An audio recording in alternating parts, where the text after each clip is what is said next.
Sir, automatic magpa-pop up naman kay driver. Actually po, susunod yun?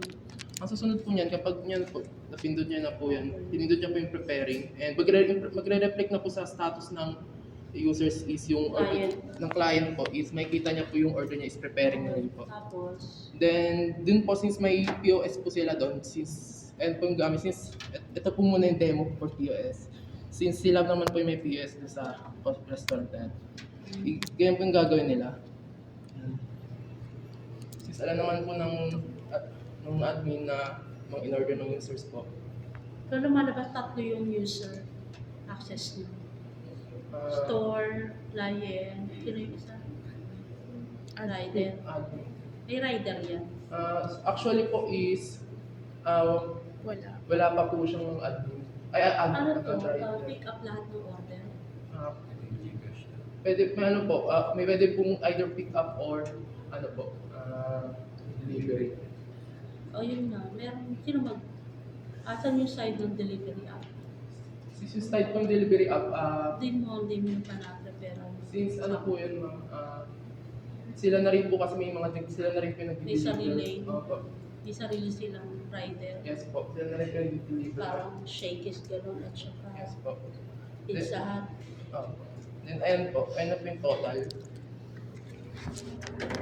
Is pwede niya po, since kanina po, nasabi ko kanina, is pwede niyang, yung senior citizen to, nakakuha po siya ng discount. Pwede niya pong ilagay dyan, i-modify discount, since ko po siya nalagay dyan. Tapos yung email po ng user.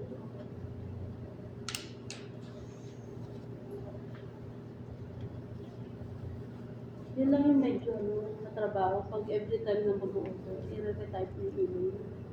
Di ba Yes, pwede po. during the registration? Tapos itatag na lang siya.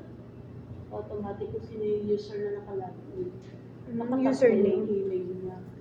Username na lang. Pati kung every time na order, mag-process ng order, mag-write ka ng email, medyo hassle yun. Dapat kung ano na yung registered mo information, nakatag na siya. Then, apan po, Kung mga user naman kayo naman, banda, Yes. diba, ang dali-dali gawin nila. Yun sanang na-benchmark mo dito. Chapter 2. Okay, next, anong mangyayari? Then after po yung makaka-receive po yung users ng email na receipt. And after po niyan. Ang mangyayari po, sorry po pala mali po pagka-demo ko.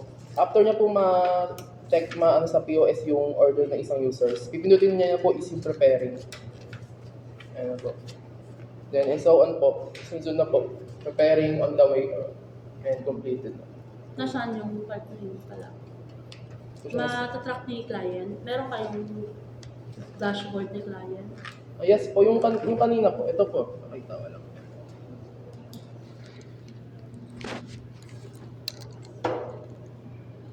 Makikita niya yung Po, yung track, progress. yung order niya po.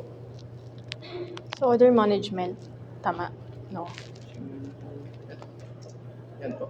Since ito po yung ordering process niya, makikita niya po is places po. So kapag pinindot po ng admin is preparing, magiging... And then, upon delivery namin po, sa party client, magsisend ng feedback. Kaya mo mag-feedback. Ratings. Ratings. Ayan yung nasaan. Yung siguro hindi ko po na Pwede tayo mag-navigate ngayon ng sample. Dapat dalawang account. Kung account mo, register mo. download ka expo.